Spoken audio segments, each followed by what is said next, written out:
The hearing of our Subcommittee on Privacy, Technology, and the Law will come to order. I want to welcome our witnesses, all of the audience who are here, and say a particular thanks to Senator Schumer, who has been very supportive and interested in what we're doing here, and also to Chairman Durbin, whose support has been invaluable in encouraging us to go forward here. I have been grateful, especially to my partner in this effort, Senator Hawley, the ranking member. He and I, as you know, have produced a framework, basically a blueprint for a path forward to achieve legislation. Our interest is in legislation, and this hearing, along with the two previous ones, have to be seen as a means to that end. We're very result-oriented, as I know you are from your testimony.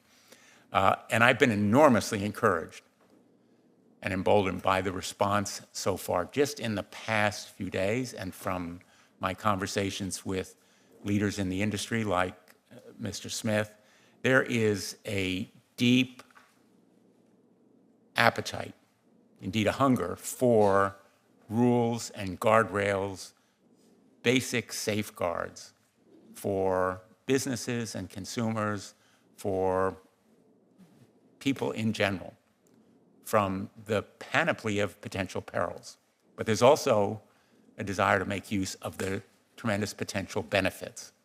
And our effort is to provide for regulation in the best sense of the word, regulation that permits and encourages innovation and new businesses and technology and entrepreneurship, but at the same time provides those guardrails, enforceable safeguards that can encourage trust and confidence in this growing technology. It's not a new technology entirely. It's been around for decades, but artificial intelligence is regarded as entering a new era. And make no mistake, there will be regulation. The only question is, how soon and what? And it should be regulation that encourages the best in American free enterprise, but at the same time provides the kind of protections that we do in other areas of our economic activity. To my colleagues who say there's no need for new rules, we have enough laws protecting the public. Yes, we have laws that prohibit unfair and deceptive competition. We have laws that regulate airline safety and drug safety, but nobody would argue that simply because we have those rules, we don't need specific protections for medical device safety or car safety. Just because we have rules that prohibit discrimination in the workplace doesn't mean that we don't need rules that prohibit discrimination in voting.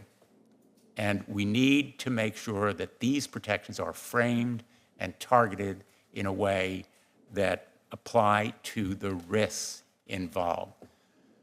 Risk-based rules, managing the risks, is what we need to do here. So our principles are pretty straightforward, I think. We have no pride of authorship. We have circulated this framework to encourage comment. We won't be offended by criticism from any quarter. That's the way we can make this framework better and eventually achieve legislation, we hope, I hope at least, by the end of this year. And the framework is basically establishing a licensing regime for companies that are engaged in high-risk AI development, creating an independent oversight body that has expertise with AI and works with other agencies to administer and enforce the law, protecting our national and economic security to make sure we aren't enabling China or Russia and other adversaries to interfere in our democracy or violate human rights, requiring transparency about the limits and use of AI models, and at this point includes rules like watermarking, digital disclosure when AI is being used, and data access for researchers, and ensuring that AI companies can be held liable when their products breach privacy, violate civil rights, endanger the public, deepfakes, impersonation, hallucination. We've all heard those terms. We need to prevent those harms. And Senator Hawley and I, as former attorneys general of our states, have a deep and abiding affection for the potential enforcement powers of those officials, state officials, but the point is there must be effective enforcement. Private rights of action as well as federal enforcement are very, very important. So let me just close by saying, before I turn it over to my colleague, we're going to have more hearings. The way to build a coalition in support of these measures is to disseminate as widely as possible the information that's needed for our colleagues to understand what's at stake here. We need to listen to the kinds of industry leaders and experts that we have before us today, and we need to act with dispatch, more than just deliberate speed. We need to learn from our experience with social media that if we let this horse get out of the barn, it will be even more difficult to contain than social media, and we are seeking to act on social media, the harms that it portends right now as we speak. We're literally at the cusp of a new era. I asked Sam Altman when he sat where you are what his greatest fear was. I said my nightmare is the massive unemployment that could be created. That is an issue that we don't deal with directly here, but it shows how wide the ramifications may be, and we do need to deal with potential worker displacement and training. This new era is one that portends enormous promise, but also perils. We need to deal with both. I'll turn now to Ranking Member Senator Hawley. Thank you, Mr. Chairman. Thank you for organizing this hearing. This is now, as the chairman said, the third of these hearings that we've done. I've learned a lot in the previous couple. I think some of what we're learning about the potentials of AI is exhilarating. Some of it is horrifying.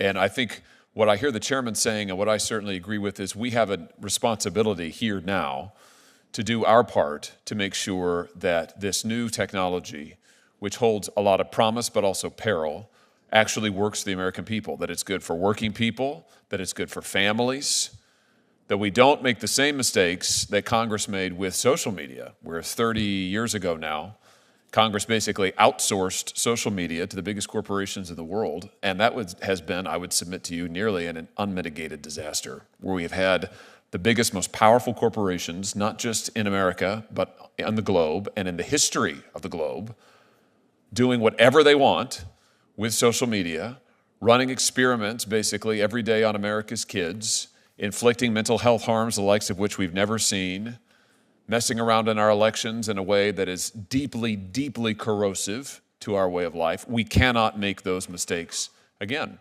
So we are here, as Senator Blumenthal said, to try to find answers and to try to make sure that this technology is something that actually benefits the people of this country. I have no doubt, with all due respect to the corporatists who are in front of us, those heads of these corporations, I have no doubt it's going to benefit your companies.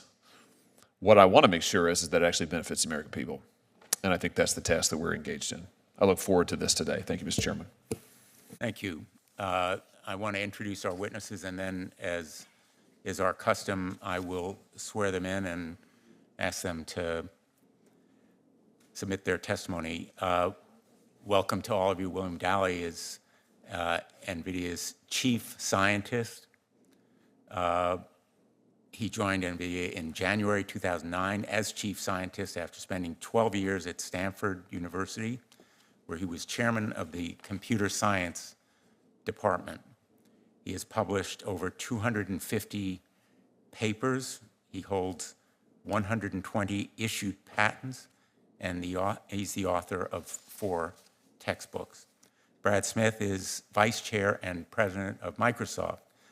As Microsoft's vice chair and president, he is responsible for spearheading the company's work and representing it publicly in a wide variety of critical issues involving the intersection of technology and society, including artificial intelligence, cybersecurity, privacy, environmental sustainability, human rights, digital safety, immigration, philanthropy, and products and business for nonprofit customers.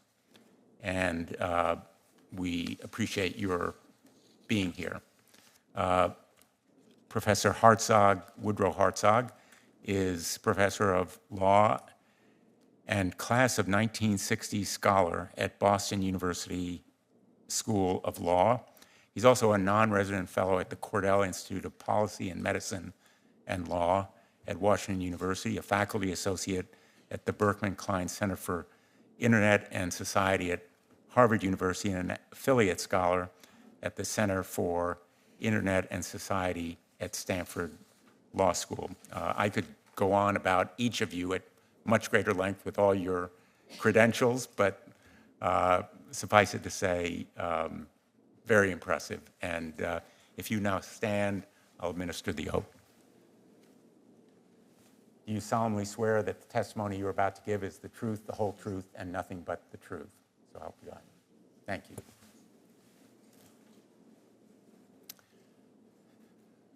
Why don't we begin with you, Mr. Dowling? Chairman Blumenthal, Ranking Member Hawley, esteemed Judiciary Committee members, thank you for the privilege to testify today. I'm NVIDIA's Chief Scientist and Head of Research, and I'm delighted to discuss our artificial intelligence journey and future. NVIDIA is at the forefront of accelerated computing and generative AI, technologies that have the potential to transform industries, address global challenges, and profoundly benefit society. Since our founding in 1993, we have been committed to developing technology to empower people and improve the quality of life worldwide. Today, over 40,000 companies use NVIDIA platforms across media and entertainment, scientific computing, healthcare, financial services, internet services, automotive and manufacturing to solve the world's most difficult challenges and bring new products and services to consumers worldwide. At our founding in 1993, we were a 3D graphics startup, one of dozens of startups competing to create an entirely new market for accelerators to enhance computer graphics for games. In 1999, we invented the Graphics Processing Unit, or GPU, which can perform a massive number of calculations in parallel. When we launched the GPU for high-end gaming, we recognized that GPUs could theoretically accelerate any application that could benefit from massively parallel processing. And this bet paid off. Today, researchers worldwide innovate on NVIDIA GPUs. Through our collective efforts, we have made advances in AI that will revolutionize and provide tremendous benefits to society across sectors such as healthcare, medical research, education, business, cybersecurity, climate, and beyond. However, we also recognize that like any new product or service, AI products and services have risks, and those who make and use or sell AI-enabled products and services are responsible for their conduct. Fortunately, many uses of AI applications are subject to existing laws and regulations that govern the sectors in which they operate. AI-enabled services in high-risk sectors could be subject to enhanced licensing and certification requirements when necessary, while other applications with less risk of harm may need less stringent licensing and/or regulation. With clear, stable, and thoughtful regulation, AI developers will work to benefit society while making products and services as safe as possible. For our part, NVIDIA is committed to the safe and trustworthy development and deployment of AI. For example, NeMo Guardrails, our open source software, empowers developers to guide generative AI applications to produce accurate, appropriate, and secure text responses. NVIDIA has implemented model risk management guidance, ensuring a comprehensive assessment and management of risks associated with NVIDIA-developed models. Today, NVIDIA announced it is endorsing the White House's voluntary commitments on AI. As we deploy deploy AI more broadly, we can and will continue to identify and address risks. No discussion of AI would be complete without addressing what is often described as frontier AI models. Some have expressed fear that frontier models will evolve into uncontrollable artificial general intelligence, which could escape our control and cause harm. Fortunately, uncontrollable artificial general intelligence is science fiction, not reality. At its core, AI is a software program that is limited by its training, the inputs provided to it, and the nature of its output. In other words, humans will always decide how much decision-making power to cede to AI models. So long as we are thoughtful and measured, we can ensure safe, trustworthy, and ethical deployment of AI systems without suppressing innovation. We can spur innovation by ensuring that AI tools are widely available to everyone, not concentrated in the hands of a few powerful firms. I will close with two observations. First, the AI genie is already out of the bottle. AI algorithms are widely published and available to all. AI software can be transmitted anywhere in the world at the press of a button, and many AI development tools, frameworks, and foundational models are open sourced. Second, no nation, and certainly no company, controls a choke point to AI development. Leading U.S. computing platforms are competing with companies from around the world, while U.S. companies may currently be the most energy efficient, cost efficient, and easiest to use, they are not the only viable alternatives for developers abroad. Other nations are developing AI systems with or without U.S. components, and they will offer those applications in the worldwide market. Safe and trustworthy AI will require multilateral and multi-stakeholder cooperation, or it will not be effective. The United States is in a remarkable position today, and with your help, we can continue to lead on policy and innovation well into the future. NVIDIA stands ready to work with you to ensure that the development and deployment of generative AI and accelerated computing serve the best interests of all. Thank you for your opportunity to testify before this committee. Thank you very much. Mr. Smith? Chairman Blumenthal, Ranking Member Hawley, members of the subcommittee. My name is Brad Smith. I'm the Vice Chair and President of Microsoft, and thank you for the opportunity to be here today. And I think more importantly, thank you for the work that you have done to create the framework you've shared. Chairman Blumenthal, I think you put it very well. First, we need to learn and act with dispatch. And Ranking Member Hawley, I think you offered real words of wisdom. Let's learn from the experience the whole world had with social media, and let's be clear-eyed about the promise and the peril in equal measure as we look to the future of AI. I would first say I think your framework does that. It doesn't attempt to answer every question by design, but it's a very strong and positive step in the right direction and puts the U.S. government on the path to be a global leader in ensuring a balanced approach that will enable innovation to go forward with the right legal guardrails in place. As we all think about this more, I think it's worth keeping three goals in mind. First, let's prioritize safety and security, which your framework does. Let's require licenses for advanced AI models and uses in high-risk scenarios. Let's have an agency that is independent and can exercise real and effective oversight over this category. And then let's couple that with the right kinds of controls that will ensure safety of the sort that we've already seen, I think, start to emerge in the White House commitments that were launched on July 21st. Second, let's prioritize, as you do, the protection of our citizens and consumers. Let's prioritize national security, always, in a sense, in some ways, the first priority of the federal government. But let's think as well, as you have, about protecting the privacy, the civil rights, and the needs of kids, among many other ways of working and ensure we get this right. Let's take the approach that you are recommending, namely focus not only on those companies that develop AI, like Microsoft, as well as companies that deploy AI, like Microsoft. In different categories, we're going to need different levels of obligations. And as we go forward, let's think about the connection between, say, the role of a central agency that will be on point for certain things, as well as the obligations that, frankly, will be part of the work of many agencies, and indeed our courts as well.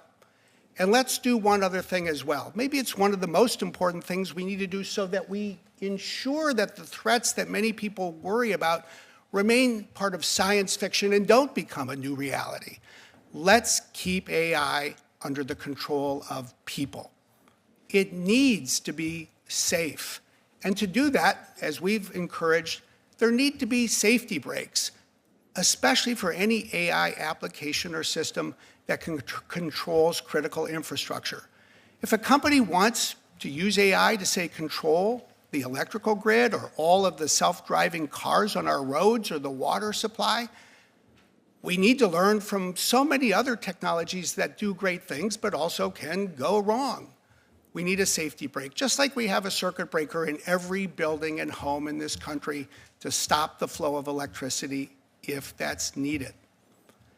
Then I would say let's keep one third goal in mind as well. This is the one where I would suggest you maybe consider doing a bit more to add to the framework. Let's remember the promise that this offers. Right now, if you go to state capitals, you go to other countries, I think there's a lot of energy being put on that. When I see what Governor Newsom is doing in California, or Governor Burgum in North Dakota, or Governor Youngkin in Virginia, I see them at the forefront of figuring out how to use AI to, say, improve the delivery of health care, advance medicine, improve education for our kids, and maybe most importantly, make government services more accessible and more efficient. Let's see if we can find a way to not only make government better by using this technology, but cheaper, or use the savings to provide more and better services to our people. That would be a good problem to have the opportunity to consider. In sum, Professor Hartzog has said this is not a time for half measures. It is not. He is right. Let's go forward as you have recommended. Let's be ambitious and get this right. Thank you. Thank you. Thank you very much. And Mr. Hartzog, I read your testimony, and you are very much against half measures. So we look forward to hearing what the full measures that you recommend are. That's correct, Senator. Chair Blumenthal, Ranking Member Hawley, and members of the committee, thank you for inviting me to appear before you today. My name is Woodrow Hartzog, and I am a professor of law at Boston University. My comments today are based on a decade of researching law and technology issues, and I'm drawing from research on artificial intelligence policy that I conducted as a fellow with colleagues at the Cordell Institute at Washington University in St. Louis. Committee members, up to this point, AI policy has largely been made up of industry-led approaches like encouraging transparency, mitigating bias, and promoting principles of ethics. I'd like to make one simple point in my testimony today. These approaches are vital, but they are only half measures. They will not fully protect us. To bring AI within the rule of law, lawmakers must go beyond these half measures to ensure that AI systems and the actors that deploy them are worthy of our trust. Half measures like audits, assessments, and certifications are necessary for data governance, but industry leverages procedural checks like these to dilute our laws into managerial box-checking exercises that entrench harmful surveillance-based business models. A checklist is no match for the staggering fortune available to those who exploit our data, our labor, and our precarity to develop and deploy AI systems. And it's no substitute for meaningful liability when AI systems harm the public. Today, I'd like to focus on three popular half measures and why lawmakers must do more. First, transparency is a popular proposed solution for opaque systems, but it does not produce accountability on its own. Even if we truly understand the various parts of AI systems, lawmakers must intervene when these tools are harmful and abusive. A second laudable but insufficient approach is when companies work to mitigate bias. AI systems are notoriously biased along lines of race, class, gender, and ability. While mitigating bias in AI systems is critical, self-regulatory efforts to make AI fair are half measures doomed to fail.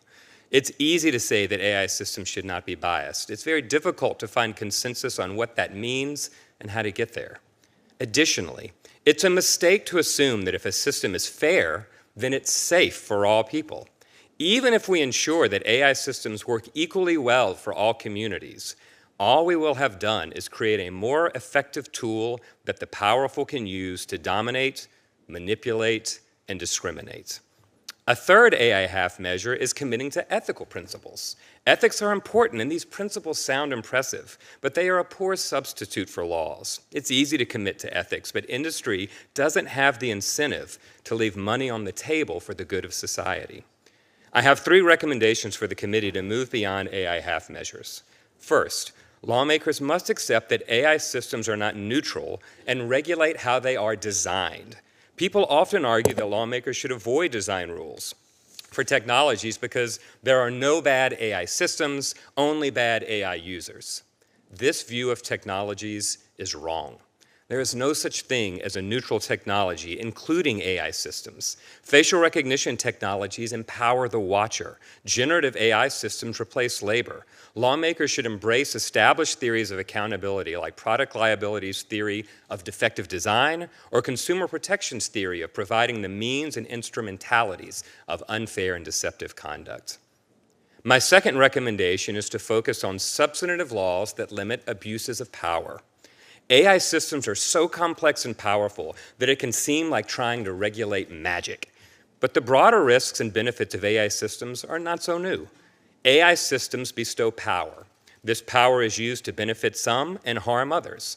Lawmakers should borrow from established legal approaches to remedying power imbalances, to require broad, non-negotiable duties of loyalty, care, and confidentiality, and implement robust, bright-line rules that limit harmful secondary uses and disclosures of personal data in AI systems.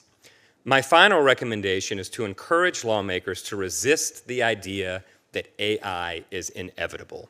When lawmakers go straight to putting up guardrails, they fail to ask questions about whether particular AI systems should exist at all. This dooms us to half measures. Strong rules would include prohibitions on unacceptable AI practices like emotion recognition, biometric surveillance in public spaces, predictive policing, and social scoring. In conclusion, to avoid the mistakes of the past, lawmakers must make the hard calls. Trust and accountability can only exist where the law provides meaningful protections for humans, and AI half measures will certainly not be enough. Thank you, and I welcome your questions. Thank you, Professor Hartzog. And I take very much to heart your imploring us against half measures. I think listening to both Senator Hawley and myself, you have a sense of boldness and initiative, and we welcome all of the specific ideas, most especially, Mr. Smith, your suggestion that we can be more engaged and proactive at the state level or federal level in making use of AI in the public sector. But taking the thought that Professor Hartzog has so importantly introduced, AI technology in general is not neutral. How do we safeguard against the downsides of AI, whether it's discrimination or surveillance? Will this licensing regime and oversight entity be sufficient, and what kind of powers do we need to give it? Well, I would say, first of all, I think that a licensing regime is indispensable in certain high-risk scenarios, but it won't be sufficient to address every issue. But it's a critical start. Because I think what it really ensures is, especially, say, for the frontier models, the most advanced, as well as certain applications that are highest risk, frankly, you do need a license from the government before you go forward. And that is real accountability. You can't drive a car until you get a license. You can't make the model or the application available until you pass through that gate. I do think that it would be a mistake to think that one single agency or one single licensing regime would be the right recipe to address everything, especially when we think about the harms that we need to address. And that's why I think it's equally critical that every agency in the government that is responsible for the enforcement of the law and the protection of people's rights master the capability to assess AI. I don't think we want to move the approval of every new drug from the FDA to this agency. So by definition, the FDA is going to need, for example, to have the capability to assess AI. That would be just one of several additional specifics that I think one can think about. I think that's a really important point, because AI is going to be used in making automobiles, making airplanes, making toys for kids. So the FAA, the FDA, the Federal Trade Commission, the Consumer Product Safety Commission, they all have presently existing rules and regulations, but there needs to be an oversight entity that uses some of those rules and adapts them and adopts new rules so that those harms can be prevented.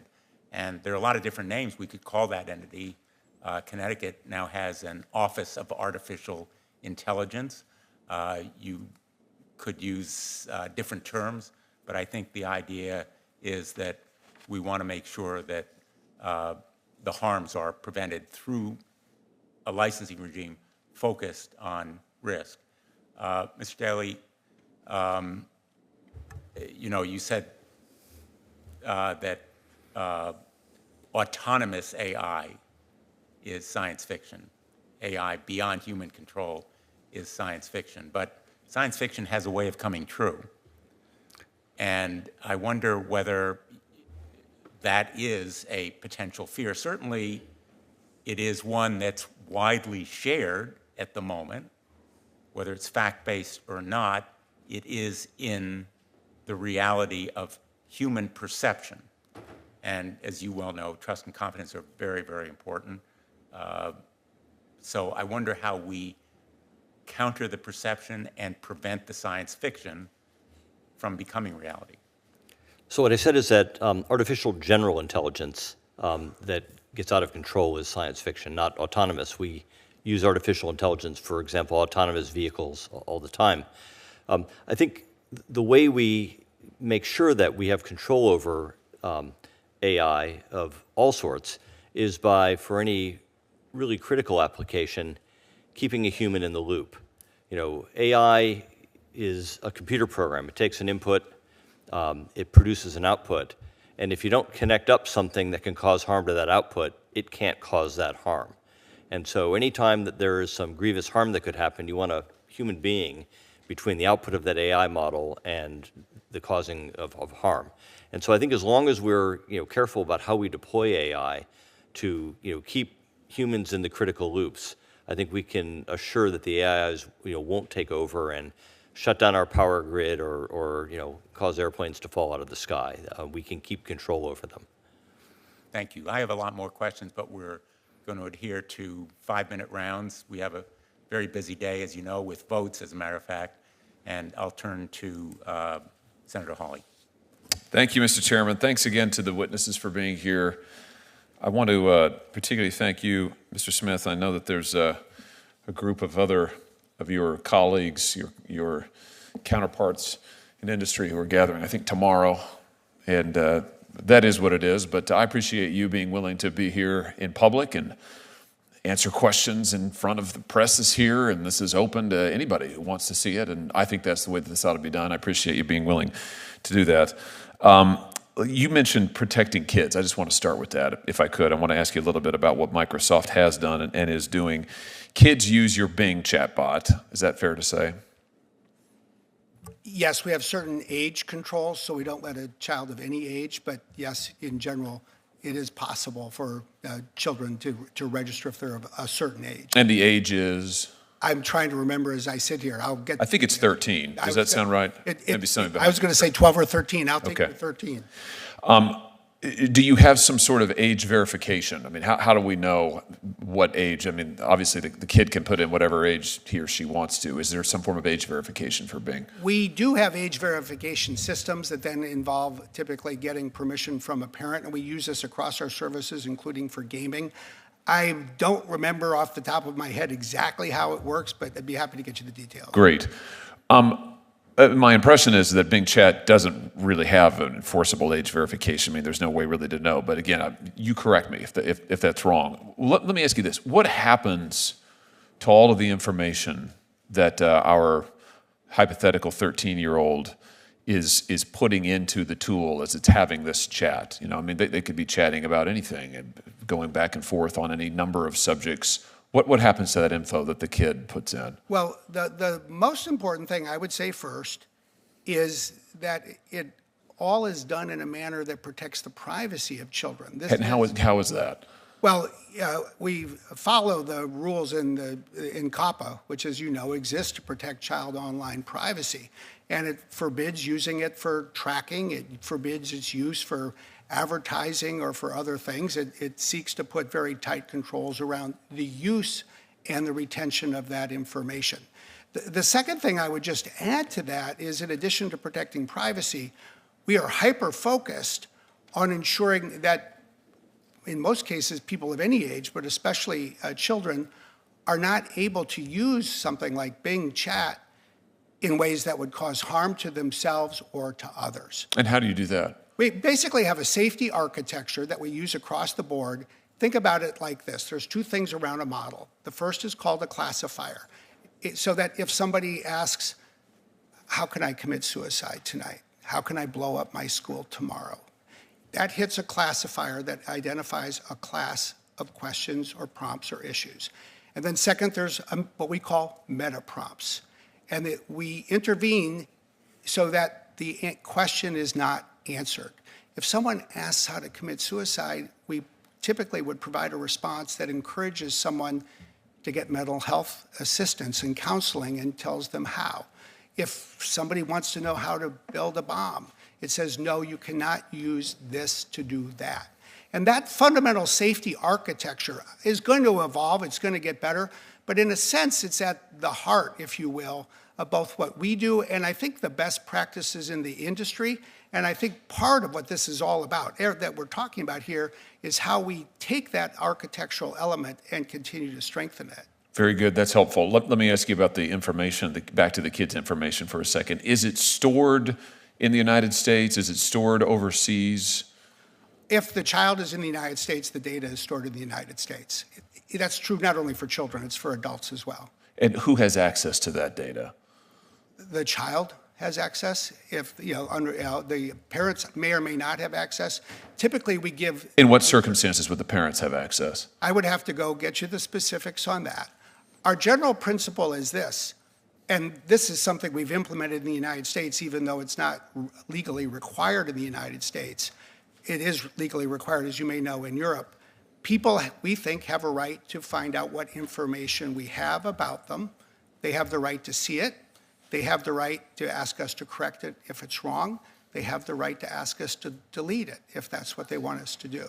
And you do that. If they ask you to delete it, you delete it. We better, yes. That's our promise, and we do a lot to comply with that. Let me just ask about, and I have a lot more questions. I'm going to try to adhere to the time limit, Mr. Chairman.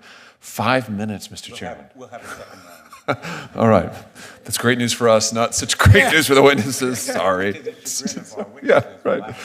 Let me just, before I leave this subject, last thing, just about the kids' personal data and where it's stored. I'm asking you this, as I'm sure you can intuit, because we've seen other technology companies in the social media space who have major issues about where data is stored and major access issues. And I'm thinking of, it shouldn't be hard to guess, I'm thinking in particular of China, where we've seen other social media companies who say, oh, well, America's data is stored in America, but guess what?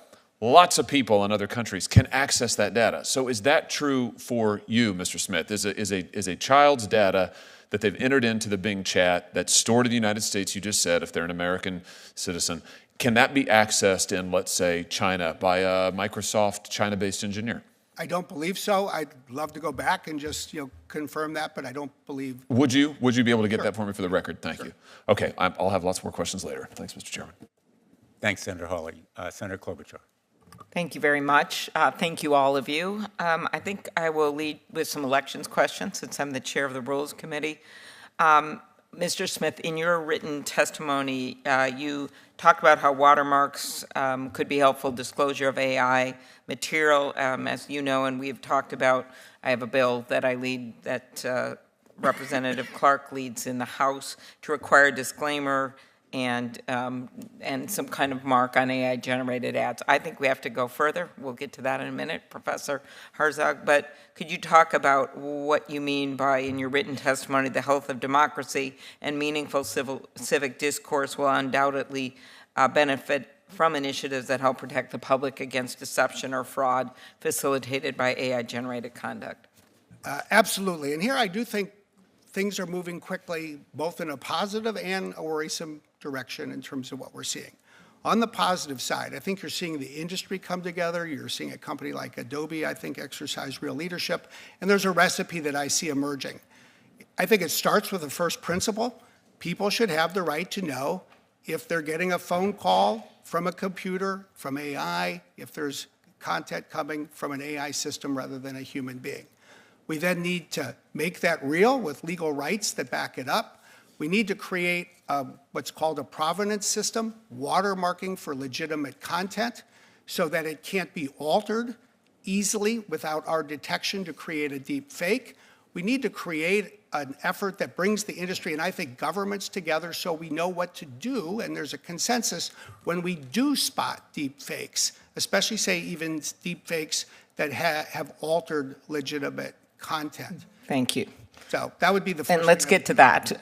Hot off the press, Senator Hawley and I have introduced our bill today with Senator Collins, and who led the Electoral Reform Act, as we know, and Senator Coons, to ban the use of deceptive AI-generated content in elections. So this would work in concert with some watermark system, but when you get into the deception where it is fraudulent AI-generated content pretending to be the elected official or the candidate when it is not, and we've seen this used against people on both sides of the aisle, which is why it was so important that we be bipartisan in this work, and I want to thank him for his leadership, not only of the framework, but also on the work that we're doing. And I guess I'll go to you, Senator Herzog. Mr. Herzog, I just promoted you. Maybe. I mean, it's very debatable. Could you, in your testimony, you advocate for some outright prohibitions, which we're talking about here. Now, we do have, of course, a constitutional exception for satire and humor, because we love satire so much, the senators do. Just kidding. But could you talk about why you believe there has to be some outright ban of misleading AI conduct related to federal candidates in political ads? Talk about that. Sure, absolutely. Thank you for the question. Of course, keeping in mind free expression constitutional protections that would apply to any sort of legislation, I do think that bright line rules around and prohibitions around such deceptive ads are critical because we know that procedural walkthroughs, as I said in my testimony, are often give the veneer of protection without actually protecting us. And so to outright prohibit these practices, I think, is really important. And I would even go potentially a step further and think about ways in which we can prohibit not just those that we would consider to be deceptive, but practices that we would consider even abusive, that leverage our internal limitations and our desire to believe or want to believe things against us. And there's a body of law that sort of runs alongside unfair and deceptive trade practices around abusive trade practices. Okay, all right. Mr. Daly, thinking of that, and I've talked to Mr. Smith about this as well, AI used as a scam. I had someone actually that I know well who has a kid in the Marines who's deployed somewhere where they don't even know where it is. Fake voice calls them, ask for money to be sent somewhere in Texas, I believe. Could you talk about what companies do, and I appreciate the work you've done, to ensure that AI platforms are designed so they can't be used for criminal purposes? Because that's got to be part of the work that we do. Yeah. Because it's not just scams against elected officials. Yeah. Well, I think the best measures against deep fakes, and Mr. Smith mentioned it in his testimony, is the use of provenance and authentication systems where you can have authentic images, authentic voice recordings signed by the device, whether it's a camera or an audio recorder that has recorded that voice, and then when it's presented, it can be authenticated as being genuine and not a deep fake. That's sort of the flip side of watermarks, which would require that anything that is synthetically generated be identified as such. And those two technologies in combination can really help people sort out, along with a certain amount of public education, to make sure people understand what the technology is capable of and are on guard for that. But it can help them sort out what is real from what is fake. Okay. Last, Mr. Smith, back where I started here. Some AI platforms use local news content without compensating journalists and papers, including by using their content to train AI algorithms. The Journalism Competition Preservation Act, a bill I have with Senator Kennedy, would allow local news organizations to negotiate with online platforms, including generative AI platforms, that use their content without compensation. Could you talk about the impacts that AI could have on local journalism? You talked about in your testimony about the importance of investment in quality journalism, but we've got to find a way that we make sure that the people who are actually doing the work are compensated in many ways, but also in journalism. Mr. Smith. I would just say three quick things. Number one, look, we need to recognize that local journalism is fundamental to the health of the country and the electoral system, and it's ailing. So we need to find ways to preserve and promote it. Number two, generally, I think we should let local journalists and publications make decisions about whether they want their content to be available for training or grounding and the like. And that's a big topic, and it's worthy of more discussion. And we should certainly let them, in my view, negotiate collectively, because that's the only way local journalism is really going to negotiate effectively. I appreciate your words. You want to add one thing? I'm going to get in trouble from Senator Blumenthal here. Go ahead. No, but then I will just say, and there are ways that we can use AI to help local journalists, and we're interested in that too. So let's add that to the list. Okay, very good. And thank you again, both of you. I talked about Senator Hawley's work, but you, Senator Blumenthal, for your leadership. Thank you very much. Thank you for yours, Senator Klobuchar. Senator Hirono. Thank you, Mr. Chairman. Mr. Smith, it's good to see you again. So every time we have one of these hearings, we learn something new, but the conclusion I've drawn is that AI is ubiquitous. Anybody can use AI. It can be used in any endeavor. So when I hear you folks testifying about how we shouldn't be taking half measures, I'm not sure what that means. What does it mean not taking half measure on something as ubiquitous as AI, where there are other regulatory schemes that can touch upon those endeavors that use AI? So, there's always the question I have of when we address something as complex as how AI is looking, that there are unintended consequences that we should care about. Would you agree?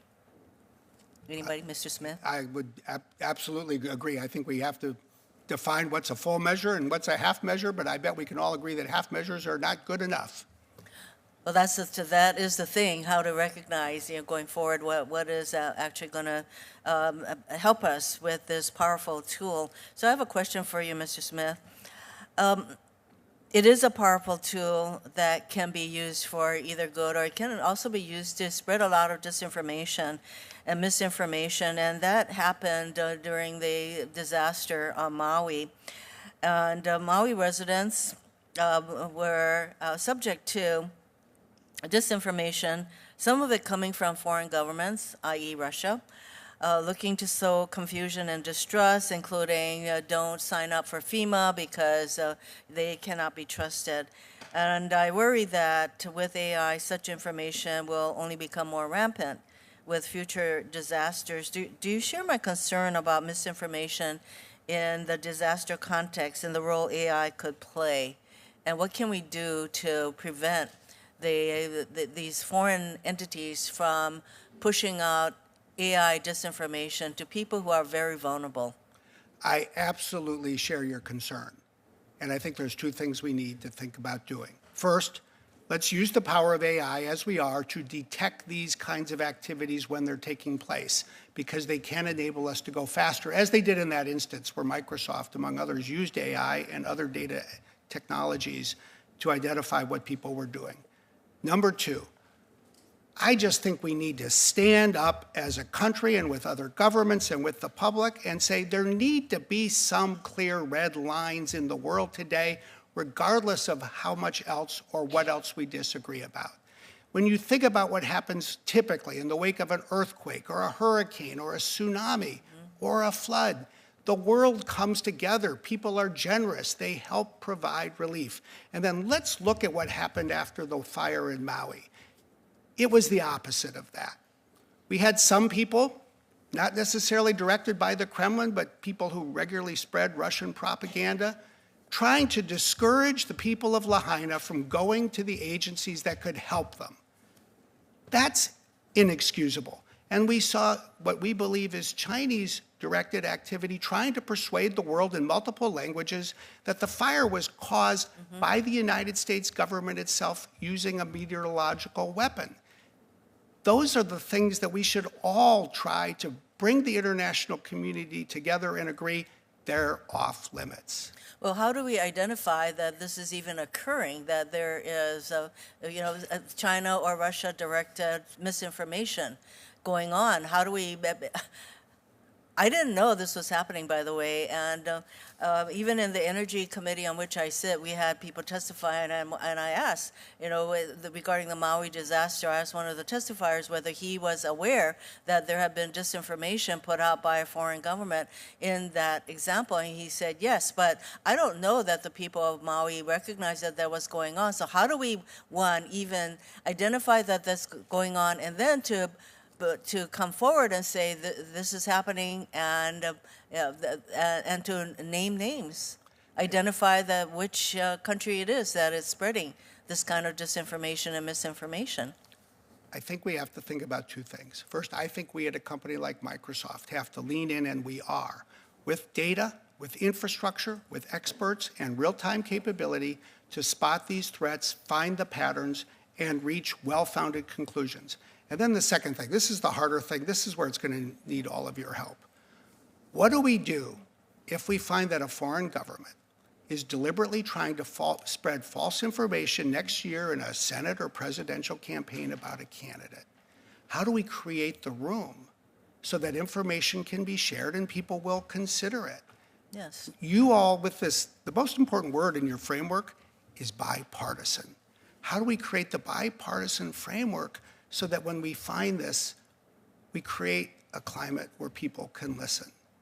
I think we have to look at both of those parts of the problem together.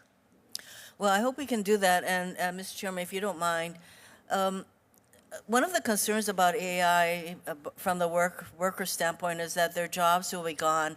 And Professor Herzog, you mentioned that that generative AI can result in job losses. And for both you and Mr. Smith, what are the kinds of jobs that will be lost to AI?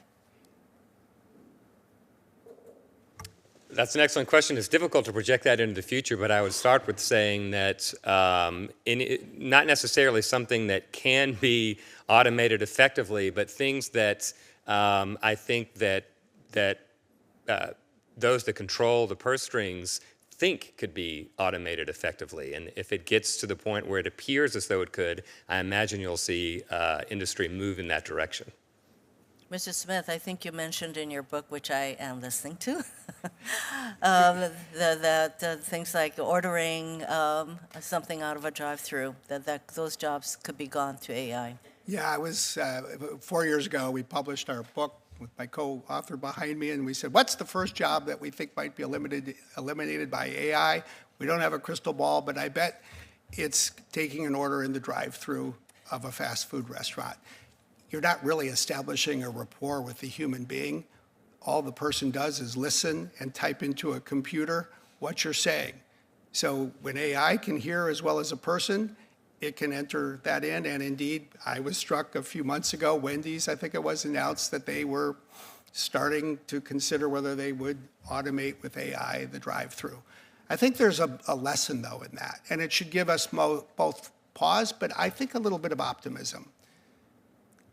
There's no creativity involved in a drive-through, at least, listening and entering an order. There are so many jobs that do involve creativity.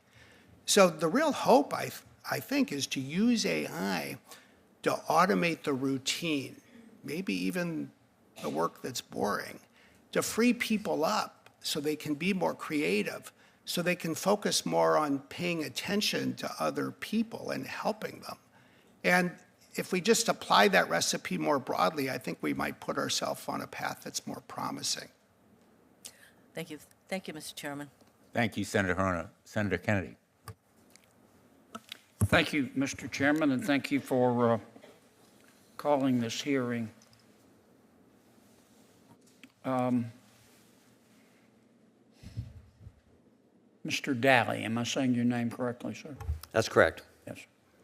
Mr. Daly, if I am a recipient of content created by generative AI, do you think I should have a right to know that that content was generated by a robot? Yes, I think you do. I think the details would depend on the context, but in most cases, I think, Okay. I or anybody else, if I receive something, I'd like to know, is this real or was this generated? Mr. Smith? Generally, yes. What I would say is if you're listening to an audio, if you're watching a video, if you're seeing an image and it was generated by AI, I think people have a right to know. The one area where I think there's a nuance is if you're using AI to, say, help you write something. Maybe it's helping you write the first draft. Just as I don't think any of us would say that when our staff helps us write something, we're obliged to give the speech and say, now I'm going to read the paragraph that my staff wrote.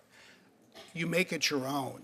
And I think the written word is a little more complex, so we need to think that through. But as a broad principle, I agree with that principle. Professor? There are situations where you probably wouldn't expect to be dealing with the product of generative AI, and in those instances... Well, that's the problem. Right. But as times change, it's possible that our expectations change, and so... But as a principle, do you think that people should have a right to know when they're being fed content from generative AI? I tell my students, it depends on the context. Generally speaking, if you're vulnerable to generative AI, then the answer is absolutely yes. What do you mean if you're vulnerable? So there may be situations... I'm just looking for... Sure. No disrespect. No, not at all. A straight answer. Absolutely. I kind of like... I like two things, listen. breakfast food and straight answers. I love them. And Well, if a robot is feeding me information and I don't know it's a robot, am I entitled to know it's a robot as a consumer? Pretty straight up. yeah, I think the answer is yes. Okay. All right. In a lot of Start back with Mr. Dowley. Am I entitled to know who owns that robot and where that content came from? I know it came from a robot, but somebody had to goose the robot to make it give me that content. Am I entitled as a consumer to know who owns the robot? I think that's a harder question that depends on the particular context. I think, if somebody is feeding me a video and it's been identified as being generated by AI, I now know that it's generated, it's not real. If it's being used, for example, in a political campaign, then I would want to know who But let me stop you. informed it. Let's suppose I'm looking at a video and it was generated by a robot. Would it make any difference to you whether that robot was owned by, let's say, President Biden or President Trump? Don't you want to know in evaluating the content who owns the robot and who prompted it to give you this information? I would probably want to know that. I don't know that I would feel it would be required for me to know that. How about you, Mr. Smith? I'm generally a believer in letting people know not only that it's generated by a computer, but who owns the program that's doing it. The only qualification I would offer, and it's something you all should think about and would know better than me, there are certain areas in political speech where one has to decide whether you want people to act with anonymity. The Federalist Papers were first published under a pseudonym. And I think in the world today, I'd rather have everybody know who's speaking. Okay, But you should think about it. Professor? I'm afraid I'm going to disappoint you again, Senator, with a not straight answer, but I agree. How do you feel about breakfast food? Right. I am pro-breakfast food. Okay. So we agree on that. I agree with Mr. Smith. I think that there are circumstances where you'd want to preserve anonymous speech, and there are some where you absolutely would want to know who. Okay. Well, I'm not. I don't want to go too over. Obviously, this is an important subject, and the extent to which I think. Let me rephrase that. The extent of most senators' knowledge in terms of the nuances of AI their general impression is that AI has extraordinary potential to make our lives better if it doesn't make our lives worse first. And that's about the extent of it. In my judgment, we're not nearly ready to be able to craft a bill that looks like somebody designed it on purpose. I think we're more likely to take baby steps. And I ask you those questions predictably because Senator Schatz and I have a bill. It's very simple. It says if you own a robot that's going to spit out artificial content to consumers, consumers have the right to know that it was generated by a robot and who owns the robot. And I think that's a good place to start. But again, I want to thank my colleagues here, my chair and my ranking member. They know a lot about this subject, and I want to hear their questions too. Thank you all for coming. Thank you, Senator Kennedy. On behalf of the chairman, we're going to start a second round, and I guess I'll go first since I'm the only one sitting here. It's bad news for the witnesses. Well, I came to hear you. Oh, no, I'm sure. I mean it. Yeah. Let me just, Mr. Smith, let me come back to this. We were talking about kids and kids' privacy and safety. Thanks for the information you're going to get me. Let me give you an opportunity, though, to maybe make a little news today in the best possible way. 13, the age limit for Bing's chat, that's such a young age. I mean, listen, I've got 3 kids at home, 10, 8, 2 are my kids. I don't want my kids to be interacting with chatbots anytime soon at all, but 13 is so incredibly young. Would you commit today to raising that age? And would you commit to a verifiable age verification procedure such that parents can know, they can have some sense of confidence that their 12-year-old is not just saying to Bing, yeah, I'm 13, yeah, I'm 15, sure, go right on ahead. Now let's get into a back and forth with this robot, as Senator Kennedy said. Would you commit to those things on behalf of child safety today? Look, as you can imagine, the teams that work at Microsoft let me go out and speak, but they probably have one principle they want me to remember. Don't go out and make news without talking to them first. But you're the boss. Yeah, let's just say wisdom is important, and most mistakes you make when you make them by yourself. I'm happy to go back and talk more about what the right age should be. Don't you think 13 is awfully low, though? It depends for what, actually. To interact with a robot who could be telling you to do any number of things. Don't you think that's awfully young? Not necessarily. Let me describe Really? the scenario. When I was in Seoul, Korea, a couple of months ago, we met with the Deputy Prime Minister, who's also the Minister of Education. And they're trying to create, for 3 topics that are very objective, math, coding, and learning English, a digital textbook with an AI tutor. So that if you're doing math and you don't understand a concept, you can ask the AI tutor to help you solve the problem. And by the way, I think it's useful not only for the kids, I think it's useful for the parents. And I think it's good. Let's just say a 14-year-old. Let's say, what's the age of 8th grade algebra? Most parents, I found when my kids were in 8th grade algebra, I tried to help them with their homework. They didn't believe I ever made it through the class. I think we want kids in a controlled way with safeguards to use something that way. But we're not talking here about tutors. I'm talking about your AI chat, Bing chat. I mean, famously earlier this year, your chatbot, you had a technology writer for the New York Times who wrote about this. I'm looking at the article right now. Your chatbot was urging this person to break up his marriage. I'm not Do we sure. want 13-year-olds to be having those conversations? No, of course not. Okay. Which is well, will why you commit to raising the age? I don't want Bing Chat to break up anybody's marriage. I don't either. So, but that. There may be some exceptions. Yeah, but we're not going to make the decision on the exception. No, but it goes to we have multiple tools. Age is a very red line. It is a very red line. That's why I like it. And my point is, there is a safety architecture that we can apply to bring them. But your safety architecture didn't stop an adult didn't stop the chatbot from having this discussion with an adult in which it said, you don't really love your wife. Your wife isn't good for you. She doesn't really love you. Now, can you imagine, this is an adult. Can you imagine the kind of things that your chatbot would say to a 13-year-old? I mean, Well, I'm serious about this. Do you no. really think this is a good idea? Yeah, but look, wait a second. Let's put that in context. At a point where the technology had been rolled out for only 20,000 people, a journalist for the New York Times spent 2 hours on the evening of Valentine's Day ignoring his wife and interacting with a computer, trying to break the system, which he managed to do. We didn't envision that use, and by the next day we had fixed it.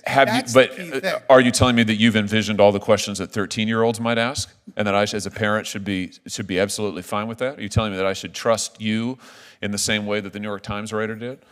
What I am saying is, I think as we go forward, we have an increasing capability to learn from the experience of real people and put the right guardrails that's what in worries safety. me. That's exactly what worries me. Is what you're saying is we have to have some failures. I don't want 13-year-olds to be your guinea pig. I don't want 14-year-olds to be your guinea pig. I don't want any kids to be your guinea pig. I don't want you to learn from their failures. You want to learn from the failures of your scientists? Go right ahead. Let's not learn from the failures of America's kids. This is what happened with social media.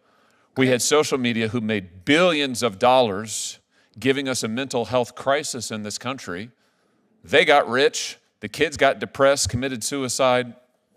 Why would we want to run that experiment again with AI? Why not raise the age? You can do it. We shouldn't want, first of all, we shouldn't want anybody to be a guinea pig. I think that regardless of age or anything. Good. Well, let's rule kids out right here, right today, right now. No, but let's also recognize that technology does require real users. What's different about this technology, and which is so fundamentally different in my view from the social media experience, is that we not only have the capacity, but we have the will, and we are applying that will to fix things in hours and days. Well, yeah, to fix things after the fact.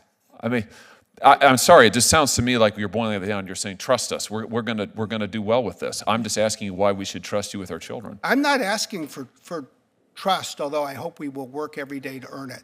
That's why you have a licensing obligation. There isn't a licensing obligation. That's why in your framework, in my view. Well, sure, but I'm asking you, as the president of this company, to make a commitment now for child safety and protection to say, you know what, Microsoft is going to, you can tell every parent in America now, Microsoft is going to protect your kids. We will never use your kids as a science experiment, ever. Never. And therefore, we're not going to target your kids, and we're not going to allow your kids to be used by our chatbots as a source of information if they're younger than 18. But I think you're talking about, with all due respect, there's two things that you're talking about, and I think I'm just talking about protecting kids. This is very simple. Yeah, no, but we don't want to use kids as a source of information and monetize it, et cetera. But I'm equally of the view, I don't want to cut off an 8th grader today with the right or ability to use this tool that will help them learn algebra or math in a way that they couldn't a year ago. Yeah, well, with all due respect, it wasn't algebra or math that your chatbot was recommending or talking about when it was trying to break up some reporter's marriage. Of course not, but now we're mixing things and no, we're not. We're talking about your chatbot. We're talking about Bing Chat. Of course we're talking about Bing Chat. And I'm talking about the protection of children and how we make technology better. And yes, there was that episode back in February on Valentine's Day. 6 months later, if that journalist tries to do the same thing again, it will not happen. Okay. You want me to be done, Senator Klobuchar? I just don't want to miss my vote. There's other witnesses. I don't want to miss my vote. Senator Klobuchar. Oh, well, you are very kind. Thank you. Some of us haven't voted yet. So I wanted to turn to you, Mr. Daly. In March, NVIDIA announced a partnership with Getty Images to develop models that generate new images using Getty's image library. Importantly, this partnership provides royalties to content creators. Why was it important to the company to partner with and pay for the use of Getty's image library developing generative AI models? Well, at NVIDIA, we believe in respecting people's intellectual property rights and the rights of the photographers who produce the images that our model is trained on and are expecting income from those images, we didn't want to infringe on. So, we did not just scrape a bunch of images off the web to train our model. We partnered with Getty, and we trained our model Picasso. And when people use Picasso to generate images, the people who provided the original content get remunerated. And we see this as a way of going forward in general, where people who are providing the IP that trains these models should benefit from the use of that IP. Okay, and today the White House announced 8 more companies that are committing to take steps to move towards safe, secure, and transparent development of AI and videos. One of those companies, could you talk about the steps that you've taken and what steps do you plan to take to foster ethical and responsible development of AI? So we've done a lot already. We have implemented our NEMO guardrails so we can basically put guardrails around our own large language model NEMO so that inappropriate prompts to the model don't get a response. If the model inadvertently were to generate something that might be considered offensive, that is detected and intercepted before it can reach the user of the model. We have a set of guidance that we provide for all of our internally generated models and how they should be appropriately used. We provide cards that sort of say where the model came from, what the data set is trained on, and then we test these models very thoroughly, and the testing depends upon the use. So for certain models, we test them for bias, right? Well, we want to make sure that when you refer to a doctor, it doesn't automatically assume it's a him. We test them in certain cases for safety. We have a variant of our NEMO model called BioNEMO that's used in the medical profession. We want to make sure that the advice that it gives is safe. And there are a number of other measures. I could get you a full list if you wanted. Very good, thank you. Professor Hartzog, do you think Congress should be more focused on regulating the inputs and design of generative AI or focus more on outputs and capabilities? Oh, can't the answer, Senator, be both? Of course it can. Certainly, I think that the area that has been ignored, I think up to this point, has been the design and inputs to a lot of these tools. And so to the extent that that area could use some revitalization, I would encourage inputs and outputs, design and uses. Okay, and I suggest you look at these election bills because, as we've all been talking about, I think we have to move quickly on those, and the fact that it's bipartisan has been a very positive thing. So absolutely. I want to just thank Mr. Smith for wearing a purple Vikings tie. I know that that maybe was an AI-generated message that you got to know that this would be a smart move with me after their loss on Sunday. I will remind you they're playing Thursday night. So, as a native of Wisconsin, I can assure you it was an accident. Very good. All right. Thank you, all of you. We have a lot of work to do. Thanks. Senator Blackburn. Thank you, Mr. Chairman. Mr. Smith, I want to come to you first and talk about China and the Chinese Communist Party, the way they have gone about, and we've seen a lot of it on TikTok. They have these influence campaigns that they are running to influence certain thought processes with the American people. I know you all just did a report on China. You covered some of the disinformation, some of the campaigns. So talk to me a little bit about how Microsoft, but then the industry as a whole, can combat some of these campaigns. I think there's a couple of things that we can think more about and do more about. The first is we all should want to ensure that our own products and systems and services are not used, say, by foreign governments in this manner. And I think that there's room for the evolution of export controls and next generation export controls to help prevent that. I think there's also room for a concept that's worked since the 1990s in the world of banking and financial services. It's these know your customer requirements. And we've been advocates for those so that if there is abuse of systems, the company that is offering the service knows who is doing it and is in a better position to stop it from happening. I think the other side of the coin is using AI and advancing our defensive technologies, which really start with our ability to detect what is going on, and we've been investing heavily in that space. That is what enabled us to produce the report that we published. It is what enables us to see the patterns in communications around the world.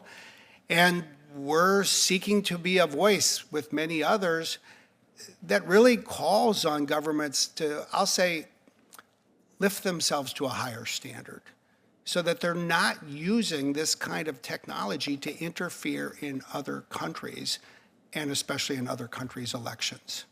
In the report that you all did, and you were looking at China, did you look at what I call the other members of the axis of evil, Russia, Iran, North Korea? We did, and that specific report that you're referring to was focused on what we call East Asia. Yeah, we see especially prolific activities, some from China, some from Iran, and really the most global actor in this space is Russia. And we've seen that grow during the war, but we've seen it really spiral in recent years, going back to the middle of the last decade. We estimate that the Russian government is spending more than $1 billion a year on a global, what we call cyber influence operation. Part of it targets the United States. I think their fundamental goal is to undermine public confidence in everything that the public cares about in the United States. But it's not unique to the United States. We see it in the South Pacific. We see it across Africa. And I do think it's a problem we need to do more to counter.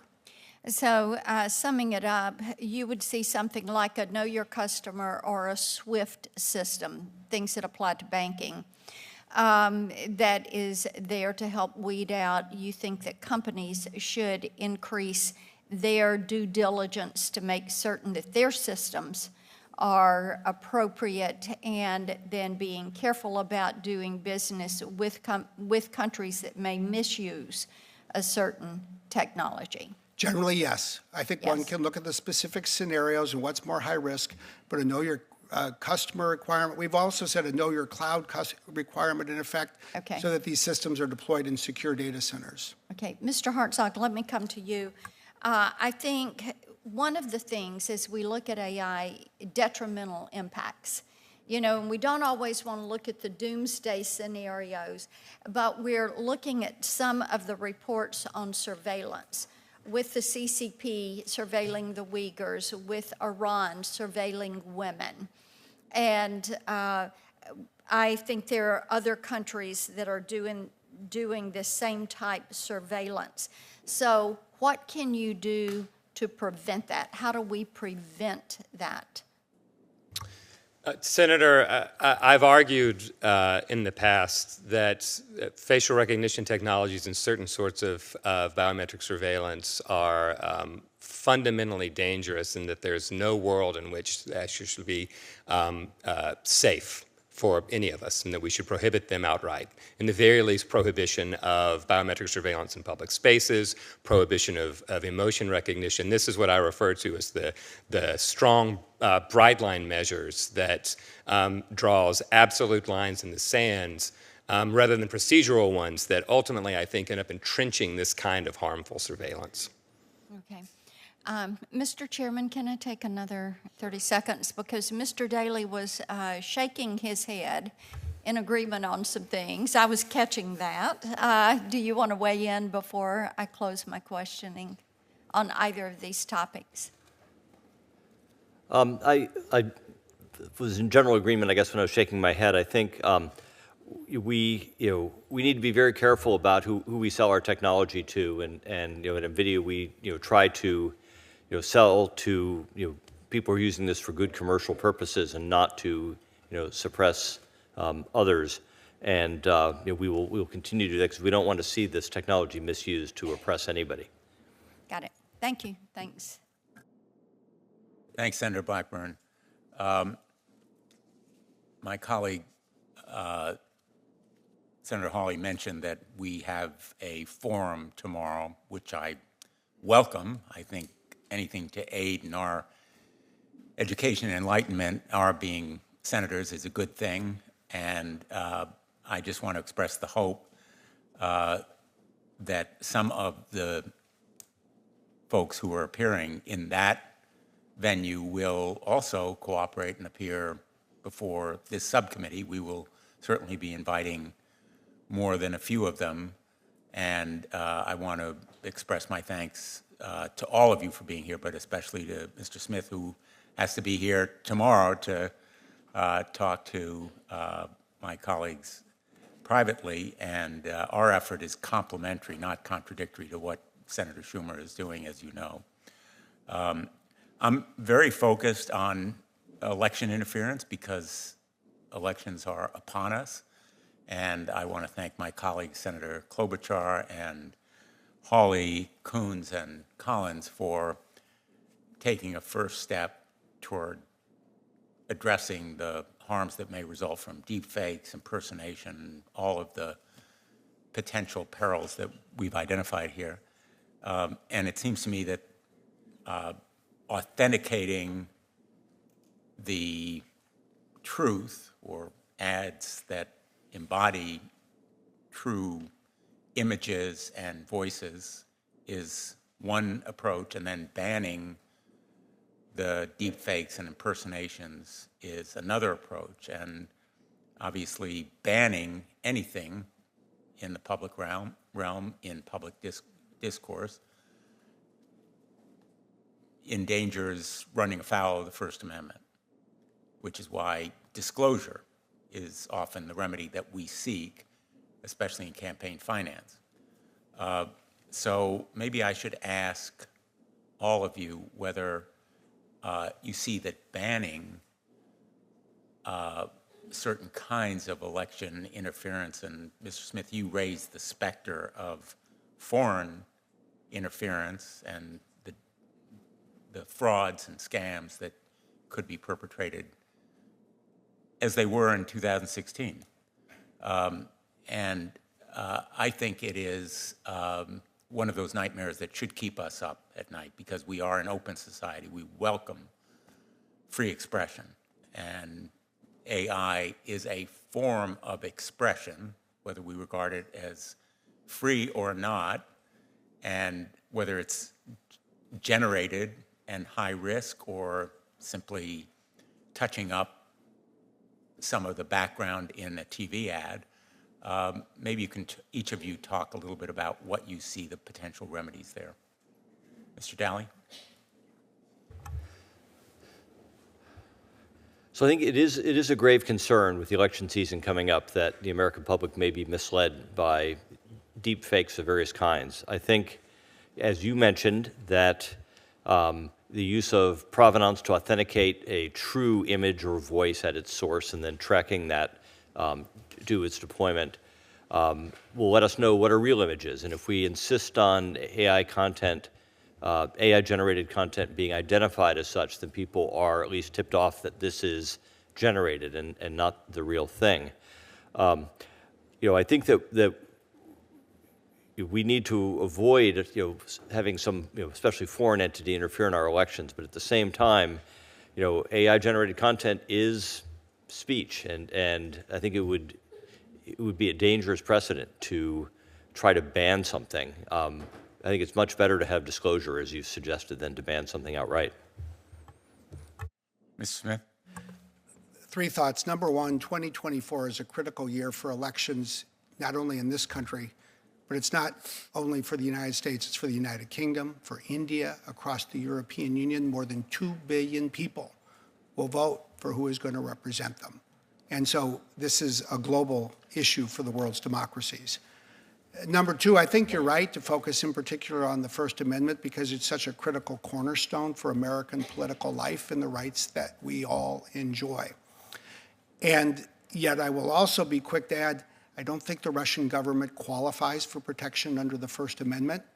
And if they're seeking to interfere in our elections, then I think that the country needs to take a strong stand, and a lot of thought needs to be given as to how to do that effectively. But then number three, and this I think goes to the heart of your question and why it's such a good one, I think it's going to require some real thought, discussion, and an ultimate consensus to emerge, let me say, around one specific scenario. let's imagine for a moment that there is a video that involves a presidential candidate that originally was giving a speech. And then let's imagine that someone uses AI to put different words into the mouth of that candidate and uses AI technology to perfect it to a level that it is difficult for people to recognize as fraudulent. Then you get to this question, what should we do?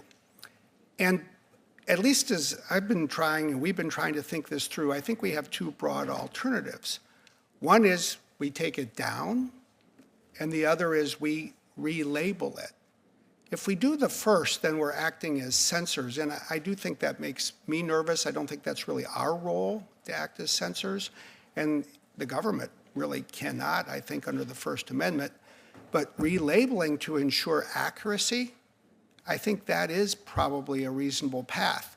But really what this highlights is the discussion still to be had, and I think the urgency for that conversation to take place. And I will just say, and then I want to come to you, Professor Hartzog, that I agree emphatically with your point about the Russian government or the Chinese government or the Saudi government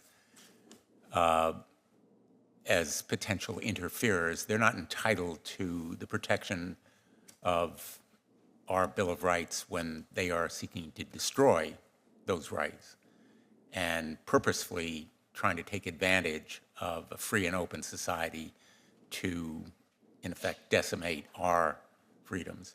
So I think there is a distinction to be made there in terms of national security, and I think that rubric of national security, which is part of our framework, applies with great force in this area, and that is different from a presidential candidate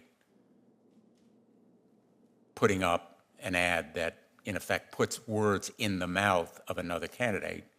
And as you may know, we began these hearings with introductory remarks from me that were impersonation taken from my comments on the floor, taking my voice from speeches that I made on the floor of the United States Senate with content generated by ChatGPT that sounded exactly like something I would say in a voice that was indistinguishable from mine.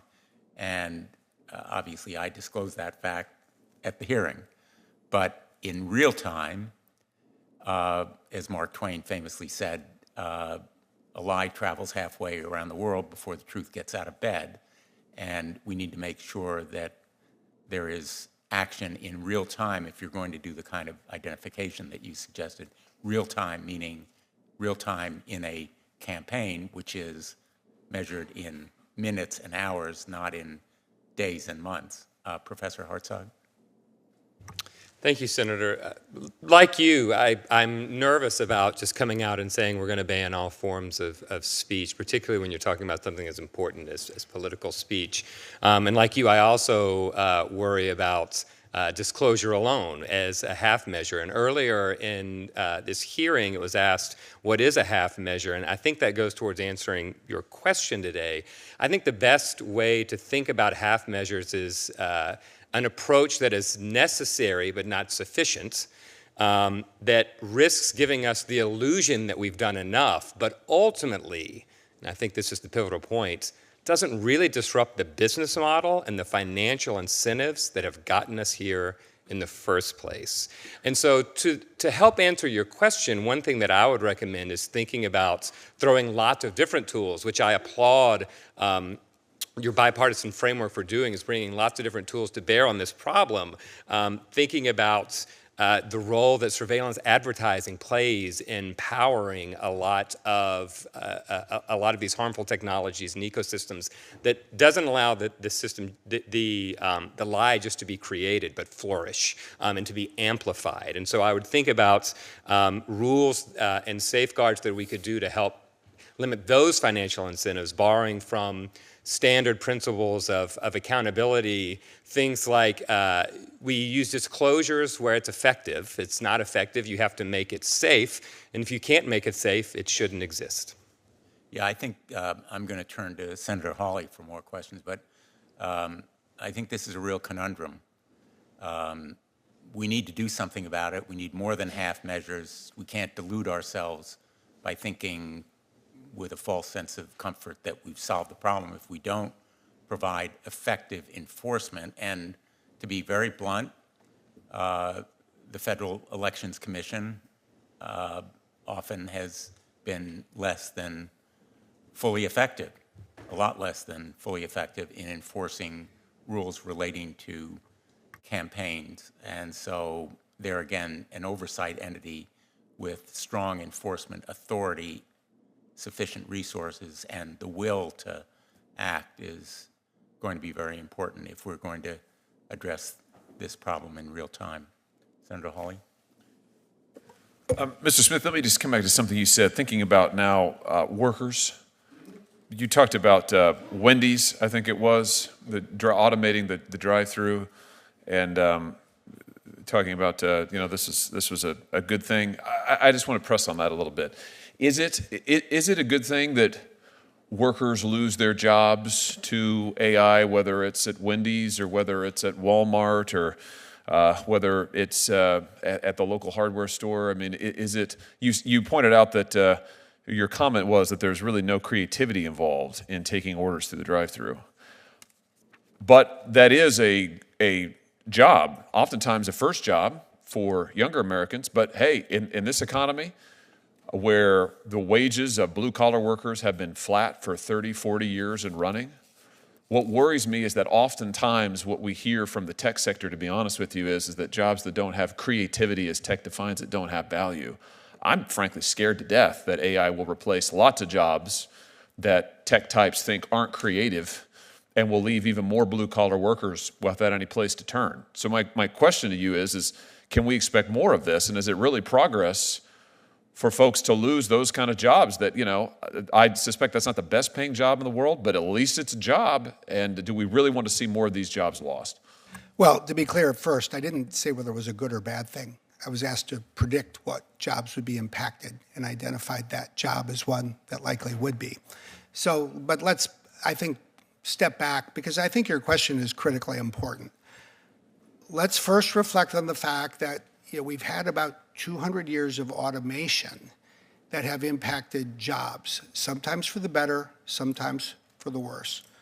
In Wisconsin, where I grew up, or in Missouri, where my father grew up, if you go back 150 years, it took 20 people to harvest an acre of wheat or corn, and now it takes one. So 19 people don't work on that acre anymore. And that's been an ongoing part of technology. The real question is this: how do we ensure that technology advances so that we help people get better jobs, get the skills they need for those jobs, and hopefully do it in a way that broadens economic opportunity rather than narrows it? I think the thing we should be the most concerned by is that since the 1990s, and I think this is the point you're making, if you look at the flow of digital technology, fundamentally we've lived in a world that has widened the economic divide. Those people with a college or graduate education have seen their incomes rise in real terms. Those people with, say, a high school diploma or less have seen their income level actually drop compared to where it was in the 1990s. So what do we do now? Well, I'll at least say what I think our goal should be. Can we use this technology to help advance productivity for a much broader range of people, including people who didn't have the good fortune to go to, say, where you or I went to college or law school? And can we do it in a way that not only makes them more productive, but actually reap some of the dividends of that productivity for themselves in a growing income level? I think it's that conversation that we need to have. Yeah, I agree with you, and I hope that's what AI can do. You talked about the farm used to take 20 people to do what one person could do. It used to take thousands of people to produce textiles or furniture or other things in this company, where now it's zero. So we can tell the tale in different ways. I'm not sure that seeing working class jobs go overseas or be replaced entirely is a success story. In fact, I'd argue it's not at all. It's not a success story. And I'd argue more broadly that our economic policy the last 30 years has been downright disastrous for working people. And tech companies and financial institutions and certainly banks and Wall Street, they have reaped huge profits, but blue-collar workers can barely find a good-paying job. I don't want AI to be the latest accelerant of that trend. And so I don't really want every service station in America to be manned by some computer such that nobody can get a job anymore, get their foot in the door, start there, climb up the ladder. That worries me. Let me ask you about something else here in my expiring time. You mentioned national security, critically important. Of course, there's no national security threat that is more significant for the United States than China. Let me just ask you, is Microsoft too entwined with China? You have the Microsoft Research Asia that was set up way in Beijing back in the late 1990s. You've got centers now in Shanghai and elsewhere. You've got all kinds of cooperation with Chinese state-owned businesses. I'm looking at an article here from Protocol magazine where one of their contributors said that Microsoft had been the alma mater of Chinese big tech. Are you concerned about your degree of entwinement with the Chinese government? Do you need to be decoupling in order to make sure that our national security interests aren't fatally compromised? I think it's something that we need to be and are focused on. To some degree, in some technology fields, Microsoft is the alma mater of the technology leaders in every country in the world because of the role that we've played over the last 40 years. But when it comes to China today, we are and need to have very specific controls on who uses our technology and for what and how.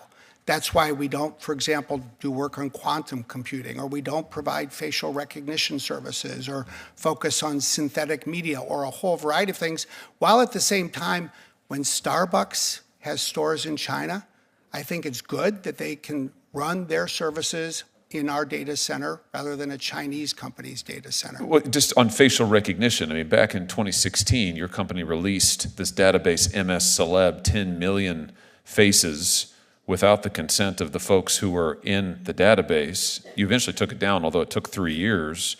China used that database to train much of its facial recognition software and technology. I mean, isn't that a problem? You said that Microsoft might be the alma mater of many companies' AI, but China's unique, no? I mean, China is running concentration camps using digital technology like we've never seen before. I mean, isn't that a problem for your company to be in any way involved in that? We don't want to be involved in that in any way, and I don't believe we are. I think that... Are you going to close your centers in China, your Microsoft Research Asia in Beijing or your center in Shanghai? I don't think that will accomplish what you're asking us. You're running thousands of people through your centers out into the Chinese government and Chinese state-owned enterprises. Isn't that a problem? First of all, there's a big premise, and I don't embrace the premise that that is, in fact, what we're doing. Which part is wrong? The notion that we're running thousands of people through and then they're going into the Chinese government. Is that not right? I thought you had 10,000 employees in China whom you've recruited from Chinese state-owned agencies, Chinese state-owned businesses. They come work for you, and then they go back to these state-owned entities. We have employees in China. In fact, we have that number. To my knowledge, that is not where they're coming from. That is not where they're going. We are not running that kind of revolving door. And it's all about what we do and who we do it with that I think is of paramount importance. And that's what we're focused on. You'd condemn what the Chinese government's doing to the Uyghurs in the Xinjiang province and all of that. We do everything we can to ensure that our technology is not used in any way for that kind of activity in China and around the world, by the way. But you condemn it, to be clear. Yes. What are your safeguards that you have in place such that your technology is not further enabling the Chinese government, given the number of people you employ there and the technology you develop there? Well, you take something like facial recognition, which is at the heart of your question. We have very tight controls that limit the use of facial recognition in China, including controls that in effect make it very difficult, if not impossible, to use it for any kind of real-time surveillance at all. And by the way, the thing we should remember, The U.S. is a leader in many AI fields. China is the leader in facial recognition technology and the AI for it. And Well, in part because of the information that you helped them acquire, no? no, it's because they have the world's most data. Well, yeah, but you gave them 10 No, million. I don't think that's You don't think fair that had anything to do with it? I don't think, when you have a country of 1.4 billion people and you decide to have facial recognition used in so many places, it gives that country a mass of data. But are you saying that the database that Microsoft released in 2016, MS Celeb, you're saying that wasn't used by the Chinese government to train their facial recognition? I am not familiar with that, and I add it to the list. I'd be happy to provide you with information, but my goodness, the advance in that facial recognition technology, if you go to another country where they're using facial recognition technology, it's highly unlikely it's American technology. It's highly likely that it's Chinese technology because they are such leaders in that field, which I think is fine. I mean, if you want to pick a field where the United States doesn't want to be a technology leader, I'd put facial recognition technology on that list. But let's recognize it's homegrown. How much money has Microsoft invested in AI development in China? I don't know, but I will tell you this. The revenue that we make in China, which accounts for what, about 1 out of every 6 humans on this planet, if not, it's 1.5% of our global revenue. It's not the market for us that it is for other industries or even some other tech companies. Sounds then like you can afford to decouple. But is that the right thing to do? Yes. And again, a regime that is fundamentally evil, that is inflicting the kind of atrocities on its own citizens that you just alluded to, that is doing to the Uyghurs what it's doing, that is running modern-day concentration camps, yeah, I think it is. But there's 2 questions that I think at least are worthy of thought. Number 1, do you want General Motors to sell or manufacture cars? Let's just say sell cars in China. Do you want to create jobs for people in Michigan or Missouri so that those cars can be sold in China? If the answer to that is yes, then think about the second question. How do you want General Motors in China to run its operations, and where would you like it to store its data? Would you like it to be in a secure data center run by an American company, or would you like it to be run by a Chinese company? Which will better protect General Motors' trade secrets? I'll argue we should be there so that we can protect the data of American companies, European companies, Japanese companies. Even if you disagree on everything else, that, I believe, serves this country well. Yeah, but I think you're doing a lot more than just protecting data in China. You have major research centers, thousands, tens of thousands of employees. And to your question, do I want General Motors to be building cars in China? No, I don't. I want them to be making cars here in the United States with American workers. And do I want American companies to be aiding in any way the Chinese government in their oppressive tactics? I don't. Senator Ossoff, would you like me to yield to you now? Are you ready? I am going to. I have been very hesitant to interrupt. Very patient. The discussion, the conversation here has been very interesting, and I'm going to call on Senator Ossoff, and then I have a couple of follow-up questions. Thank you, Mr. Chairman, and thank you all for your testimony. Just getting down to the fundamentals, Mr. Smith, if we're going to move forward with a legislative framework, a regulatory framework, we have to define clearly in legislative text precisely what it is that we're regulating. What is the scope of regulated activities, technologies, and products? So how should we consider that question? And how do we define the scope of technologies, the scope of services, the scope of products that should be subject to a regime of regulation that is focused on artificial intelligence? I think there's 3 layers of technology on which we need to focus in defining the scope of legislation and regulation. First is the area that has been the central focus of 2023 in the executive branch and here on Capitol Hill. It's these so-called frontier or foundation models that are the most powerful, say for something like generative AI. In addition, there are the applications that use AI, or as Senators Blumenthal and Hawley have said, the deployers of AI. If there is an application that calls on that model in what we consider to be a high-risk scenario, meaning it could make a decision that would have an impact on, say, the privacy rights, the civil liberties, the rights of children or needs of children, then I think we need to think hard and have law and regulation that is effective to protect Americans. And then the third layer is the data center infrastructure, where these models and where these applications are actually deployed. And we should ensure that those data centers are secure, that there are cybersecurity requirements that the companies, including ours, need to meet. We should ensure that there are safety systems at 1, 2, or all 3 levels if there is an AI system that is going to automate and control, say, something like critical infrastructure such as the electrical grid. So those are the areas where we would say start there with some clear thinking and a lot of effort to learn and apply the details, but focus there. As more and more models are trained and developed to higher levels of power and capability, there will be a proliferation. There may be a proliferation of models, perhaps not the frontier models, perhaps not those at the bleeding edge that use the most compute of all, powerful enough to have serious implications. So is the question which models are the most powerful in a moment in time, or is there a threshold of capability or power that should define the scope of regulated technology? I think you've just posed one of the critical questions that, frankly, a lot of people inside the tech sector and across the government and in academia are really working to answer. And I think the technology is evolving and the conversation needs to evolve with it.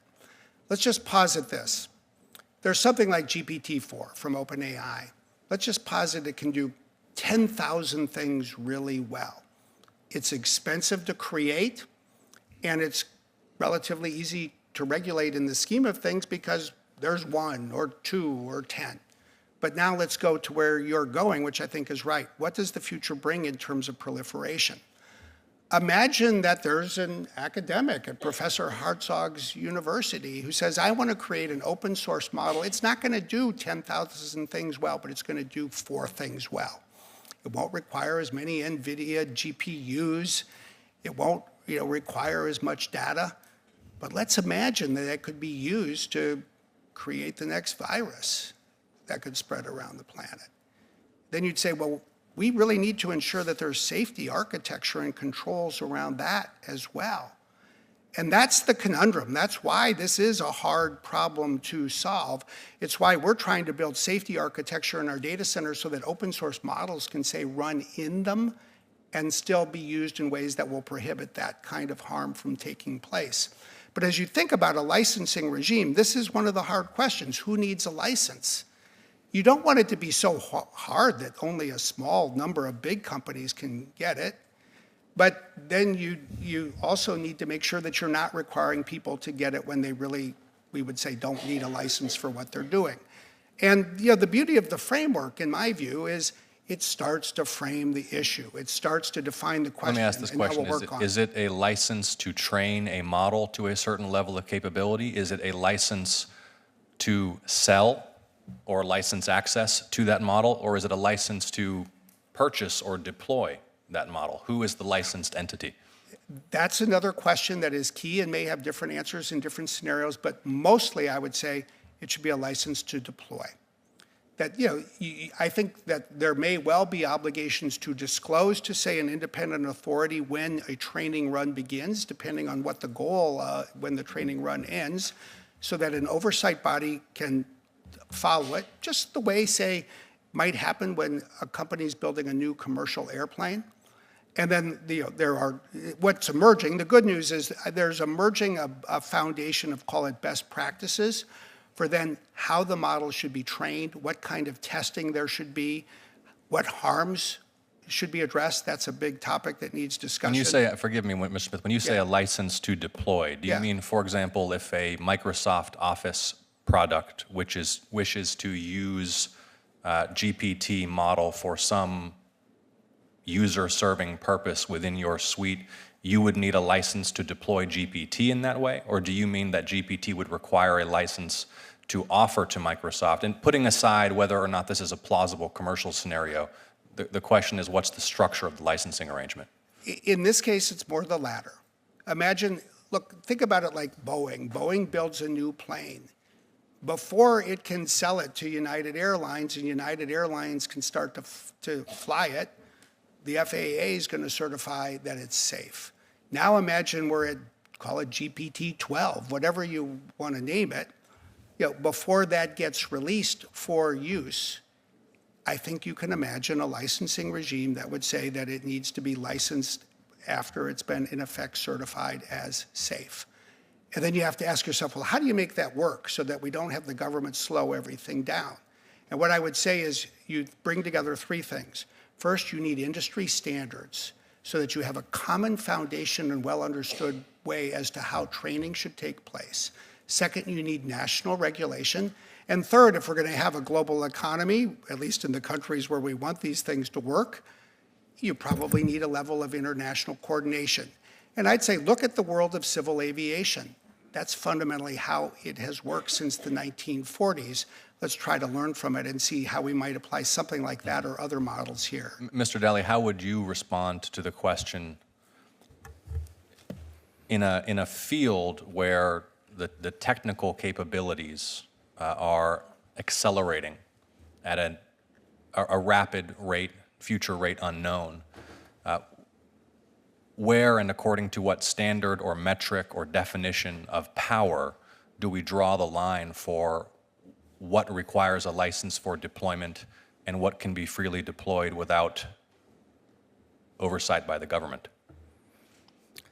I think it's a tough question because I think you have to balance two important considerations. The first is, the risks presented by a model of whatever power, and on the other side is the fact that we would like to ensure that the U.S. stays ahead in this field, and to do that we want to make sure that individual academics and entrepreneurs with a good idea can move forward and innovate and deploy models without huge barriers. So it's the capability of the model, it's the risk presented by its deployment without oversight? Is that because the thing is, we're going to have to write legislation, and the legislation is going to have to, in words, define the scope of regulated products. And so we're going to have to bound that which is subject to a licensing arrangement or wherever we land, and that which is not.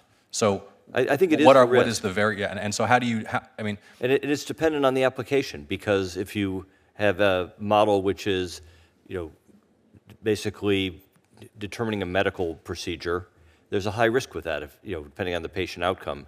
If you have another model which is, controlling the temperature in your building, if it gets a little bit wrong, you may be, consume a little bit too much power, or maybe, you're not as comfortable as you would be, but it's not a life-threatening situation. So I think you need to regulate the things that have high consequences if the model goes awry. and I'm on the chairman's borrowed time, so just tap the gavel when you want me to stop. You had to wait. That's true. So we'll give you a couple Okay, good. extra minutes. Okay, Professor, and I'd be curious to hear from others as concisely with respect for the chairman's follow-ups. How does any of this work without international law?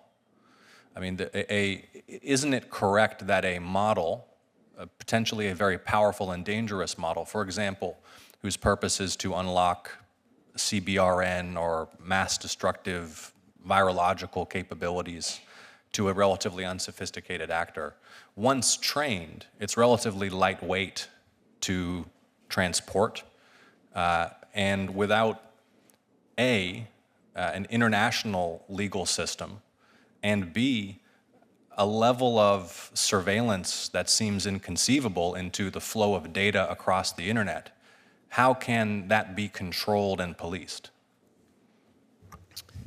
It's a great question, Senator, and with respect to being efficient in my answer, I'll simply say that there are going to be limits.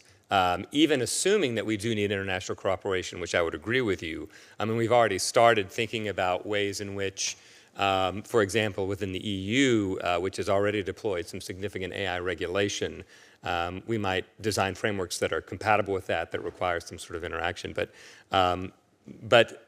ultimately, what I worry about is actually deploying a level of surveillance that we've never before seen in an attempt to perfectly capture the entire chain of AI, and that's simply not possible. And I share that concern about privacy, which is in part why I raised the point. I mean, how can we know what folks are loading a lightweight model once trained onto perhaps a device that's not even online anymore? Right. I mean, there are limits, I think, to what we'll ever be able to know. Either of you want to take a stab before I get gavelled out here? I would just say you're right. There's going to be a need for international coordination. I think it's more likely to come from like-minded governments than perhaps global governance, at least in the initial years. I do think there's a lot we can learn. We were talking with Senator Blackburn about the SWIFT system for financial transactions. And somehow we've managed globally, and especially in the United States for 30 years, to have know your customer requirements, obligations for banks. Money has moved around the world. Nothing is perfect. I mean, that's why we have laws. But it's worked to do a lot of good to protect against, say, terrorist or criminal uses of money that would cause concern. Well, I think you're right in that these models are very portable. You could put the parameters of most models, even the very large ones, on a large USB drive and carry it with you somewhere. You could also train them in a data center anywhere in the world. So I think it's really the use of the model and the deployment that you can effectively regulate. It's going to be hard to regulate the creation of it because if people can't create them here, they'll create them somewhere else. And I think we have to be very careful if we want the U.S. to stay ahead, that we want the best people creating these models here in the U.S. and not to go somewhere else where the regulatory climate has driven them. Thank you. Thank you, Mr. Chairman. Thank you, Senator Ossoff. I hope you are okay with a few more questions. We've been at it for a while. You've been very patient. Do we have a choice? No. But thank you very much. It's been very useful. I want to follow up on a number of the questions that have been asked. First of all, on the international issue, there are examples and models for international cooperation. Mr. Smith, you mentioned civil aviation, the 737 MAX. I think I have it right. When it crashed, it was a plane that had to be redone in many respects, and companies, airlines around the world looked to the United States for that redesign and then approval. Civil aviation, atomic energy, not always completely effective, but it has worked in many respects. So I think there are international models here where, frankly, the United States is a leader by example, and best practices are adopted by other countries when we support them. And frankly, in this instance, the EU has been ahead of us in many respects regarding social media. And we are following their leadership by example. I want to come to this issue of having centers, whether they're in China or, for that matter, elsewhere in the world, requiring safeguards so that we are not allowing our technology to be misused in China against the Uyghurs, and preventing that technology from being stolen or people we train there from serving bad purposes. Are you satisfied, Mr. Smith, that it is possible, in fact, that you are doing it in China, that is preventing the evils that could result from doing business there in that way? I would say two things. First, I feel good about our track record and our vigilance and the constant need for us to be vigilant about what services we offer to whom and how they're used. It's really those three things. And I would take from that what I think is probably the conversation we'll need to have as a country about export controls more broadly. There's three fundamental areas of technology where the United States is today, I would argue, the global leader. First, the GPU chips from a company like NVIDIA. Second, the cloud infrastructure from a company like, say, Microsoft. And the third is the foundation model from a firm such as OpenAI. And of course, Google and AWS and other companies are global leaders as well. And I think if we want to feel that we're good in creating jobs in the United States by inventing and manufacturing here, as you said, Senator Hawley, which I completely endorse, and good that technology is being used properly, we probably need an export control regime that weaves those three things together.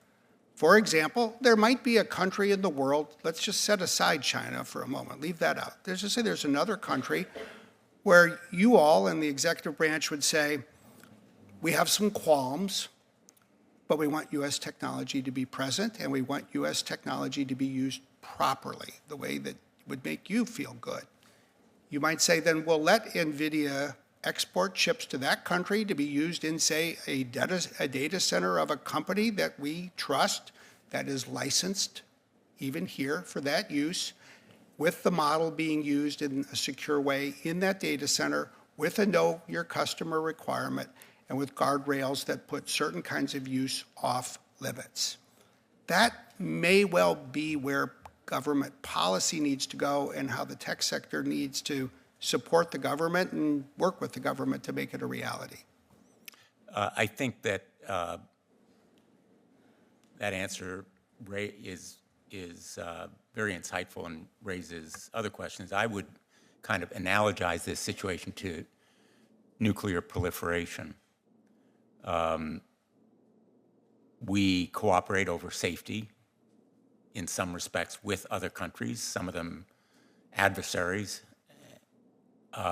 but we still do everything in our power to prevent American companies from helping China or Russia in their nuclear programs. Part of that non-proliferation effort is through export controls. We impose sanctions. We have limits and rules around selling and sharing certain choke point technologies related to nuclear enrichment, as well as biological warfare, surveillance, and other national security risks. And our framework, in fact, envisions sanctions and safeguards precisely in those areas for exactly the reasons we've been discussing here. Last October, the Biden administration used existing legal authorities as a first step in blocking the sale of some high-performance chips and equipment to make those chips to China. And our framework calls for export controls and sanctions and legal restrictions. So I guess a question that we will be discussing, we're not going to resolve it today, regrettably, but we would appreciate your input going forward, and I'm inviting any of the listening audience here in the room or elsewhere to participate in this conversation on this issue and others.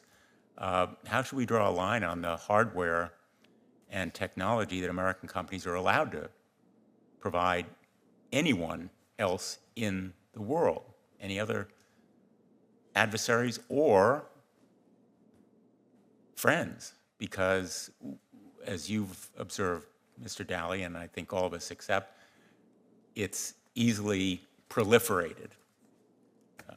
Yeah, if I could comment on this. Sure. I think you drew an analogy to nuclear regulation and mentioned the word choke point. And I think the difference here is that there really isn't a choke point. And I think there's a careful balance to be made between limiting where our chips go and what they're used for, and disadvantaging American companies and the whole food chain that feeds them, because we're not the only people who make chips that can do AI. I wish we were, but we're not. There are companies around the world that can do it. There are other American companies. There are companies in Asia. There are companies in Europe. And if people can't get the chips they need to do AI from us, they will get them somewhere else. And what will happen then is, it turns out that chips aren't really the things that make them useful, it's the software. And if all of a sudden the standard chips for people to do AI become something from, pick a country, Singapore, all of a sudden all the software engineers will start writing all the software for those chips. They'll become the dominant chips, and the leadership of that technology area will have shifted from the U.S. to Singapore or whatever other country becomes dominant. So we have to be very careful to balance, the national security considerations and the abuse of technology considerations against preserving the U.S. lead in this technology area. Mr. Smith? Yeah, it's a really important point, and what you have is the argument, counter-argument. Let me for a moment channel what Senator Hawley often voices that I think is also important. Sometimes you can approach this and say, look, if we don't provide this to somebody, somebody else will, so let's not worry about it. I get it. But at the end of the day, whether you're a company or a country, I think you do have to have clarity about how you want your technology to be used. And, I fully recognize that there may be a day in the future after I retire from Microsoft when I look back. And I don't want to say, oh, we did something bad because if we didn't, somebody else would have. I want to say, no, we had clear values and we had principles and we had in place guardrails and protections, and we turned down sales so that somebody couldn't use our technology to abuse other people's rights. And if we lost some business, that's the best reason in the world to lose some business. And what's true of a company is true as a country. And so I'm not trying to say that your view shouldn't be considered, it should. That's why this issue is complicated, how to strike that balance. Professor Hartzog, do you have any comment? I think that was well said, and I would only add that it's also worth considering in this discussion about how we sort of safeguard these incredibly dangerous technologies and the risk that could happen if they, for example, proliferated. If it's so dangerous, then we need to revisit the existential question again. And I just bring it back to thinking not only about how we put guardrails on, but how we lead by example, which I think you brought up, which is really important. And we don't win the race to violate human rights, right? And that's not one that we want to be running. And it isn't simply Chinese companies importing chips from the United States and building their own data centers. Most AI companies rent capabilities from cloud providers. We need to make sure that the cloud providers are not used to circumvent our export controls or sanctions. Mr. Smith, you raised the know your customer rules. Knowing your customers would require AI cloud providers whose models are deployed to know what companies are using those models. If you're leasing out a supercomputer, you need to make sure that your customer isn't the People's Liberation Army, that it isn't being used to subjugate Uyghurs, that it isn't used to do facial recognitions on dissidents or opponents in Iran, for example. But I do think that you've made a critical point, which is there is a moral imperative here. And I think there is a lesson in the history of this great country, the greatest in the history of the world, that when we lose our moral compass, we lose our way. And when we simply do economic or political interests, sometimes it's very short-sighted and we wander into a geopolitical swamp and quicksand. So I think these kinds of issues are very important to keep in mind when we lead by example. I want to just make a final point, and then if Senator Hawley has questions, we're going to let him ask. But on this issue of worker displacement, I mentioned at the very outset, I think we are on the cusp of a new industrial revolution. We've seen this movie before, as they say, and it didn't turn out that well. In the Industrial Revolution, where workers were displaced en masse, those textile factories and the mills in this country and all around the world went out of business, essentially, or replaced the workers with automation and mechanics. And I would respond by saying, we need to train those workers. We need to provide education, you've alluded to it, and it needn't be a 4-year college. You know, in my state of Connecticut, Electric Boat, Pratt & Whitney, Sikorsky, defense contractors are going to need thousands of welders, electricians, tradespeople of all kinds who will have not just jobs, they'll have careers that require skills that, frankly, I wouldn't begin to know how to do. And I haven't the aptitude to do. And that's no false modesty. So I think there are tremendous opportunities here, not just in the creative spheres that you have mentioned, where, you know, we may think higher human talents may come into play, but in all kinds of jobs that are being created daily already in this country. And as I go around the state of Connecticut, the most common comment I hear from businesses, we can't find enough people to do the jobs we have right now. We can't find people to fill the openings that we have. And that is, in my view, maybe the biggest challenge for the American economy today. I think that is such an important point, and it's really worth putting everything we think about for jobs, because I wholeheartedly endorse Senator Hawley, what you were saying before about we want people to have jobs, we want them to earn a good living, et cetera. First, let's consider the demographic context in which jobs are created. The world has just entered a shift of the kind that it literally hasn't seen since the 1400s, namely populations that are leveling off or in much of the world now declining. One of the things we look at is every country and measure over 5-year periods is the working age population increasing or decreasing, and by how much. From 2020 to 2025, the working age population in this country, people aged 20 to 64, is only going to grow by 1 million people. The last time it grew by that small a number, you know who was president of the United States? John Adams. That's how far back you have to go. And if you look at a country like Italy, take that group of people over the next 20 years, it's going to decline by 41%. And what's true of Italy is true almost to the same degree in Germany. It's already happening in Japan, in Korea. So we live in a world where for many countries, we suddenly encounter what you actually find. I suspect when you go to Hartford or St. Louis or Kansas City, people can't find enough police officers, enough nurses, enough teachers. And that is a problem we need to desperately focus on solving. So how do we do that? I do think AI is something that can help. And even in something like a call center, one of the things that's fascinating to me, we have more than 3,000 customers around the world running proofs of concept.